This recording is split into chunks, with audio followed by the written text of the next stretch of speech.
കൊല്ലത്തിൻ്റെ സ്വന്തം NK Premachandran MP ആണ് നമുക്കൊപ്പമുള്ളത്. 4-ാം അംഗമാണ് ലോക്സഭയിലേക്ക്, തുടർച്ചയായിട്ടുള്ള 3-ാം അംഗം. ഏത് തരത്തിലാണ് ആദ്യ ഘട്ടത്തിലെ ഈ ഒരു പ്രവർത്തനങ്ങളും പ്രചാരണ പരിപാടികളും ഒക്കെ? ഞങ്ങൾ UDF ഈ പ്രാവശ്യം ലോക്സഭാ തെരഞ്ഞെടുപ്പിന് ആവശ്യമായിട്ടുള്ള മുന്നൊരുക്കങ്ങൾ വളരെ കാലേ കൂട്ടി തന്നെ സജ്ജമാക്കി എന്നുള്ളത് സംഘടനാ രംഗത്ത് കൈവരിച്ച ഒരു പ്രധാനപ്പെട്ട നേട്ടമാണ്.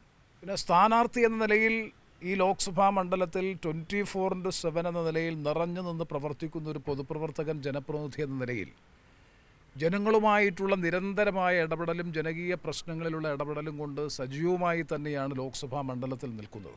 മൊത്തത്തിൽ പരിശോധിക്കുമ്പോൾ ഇന്ത്യൻ പാർലമെൻറ്റിൽ കഴിഞ്ഞ 10 വർഷക്കാലം നടത്തിയിട്ടുള്ള ഇടപെടലുകൾ വളരെ അനുകൂലമായിട്ടുള്ള രാഷ്ട്രീയ സാഹചര്യങ്ങൾ ഇതാകെ പരിഗണിക്കുമ്പോൾ നല്ല ഭൂരിപക്ഷത്തോടുകൂടി ലോക്സഭാ തെരഞ്ഞെടുപ്പിൽ വിജയിക്കാൻ കഴിയും എന്ന ആത്മവിശ്വാസമാണ് UDFനെ സംബന്ധിച്ച് കൊല്ലം ലോക്സഭാ മണ്ഡലത്തിലുള്ളത്. മുന്നണി തമ്മിലുള്ള മത്സരം എന്നതിനപ്പുറം NK പ്രേമചന്ദ്രൻ എന്ന വ്യക്തിയെ ടാർഗറ്റ് ചെയ്തുകൊണ്ടുള്ള പ്രചരണങ്ങളാണ് കൂടുതലായും LDFിൻ്റെ ഭാഗത്തു നിന്ന് ഉണ്ടാവാറുള്ളത്. ഈ തെരഞ്ഞെടുപ്പിനെ രാഷ്ട്രീയേതര മത്സരമാക്കി മാറ്റി അതിന് മറ്റു ചില പരിവേഷങ്ങൾ കൊടുത്തുകൊണ്ട് ഈ തെരഞ്ഞെടുപ്പിനെ അരാഷ്ട്രീയവൽക്കരിക്കാൻ വേണ്ടിയിട്ടാണ് ശ്രമിക്കുന്നത്.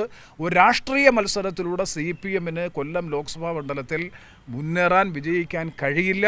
ഒരു പ്രചാരണമാണ് പ്രേമചന്ദ്രൻ ജയിച്ചു കഴിഞ്ഞാൽ BJPയിൽ പോകും.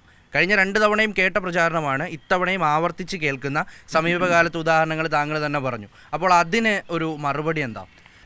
ഇത്തരത്തിലുള്ള പ്രതിലോമകരമായ പ്രചാര പ്രവർത്തനങ്ങൾ കഴിഞ്ഞ പ്രാവശ്യത്തേതുപോലെ തന്നെ ജനങ്ങൾ അവഗണിക്കും.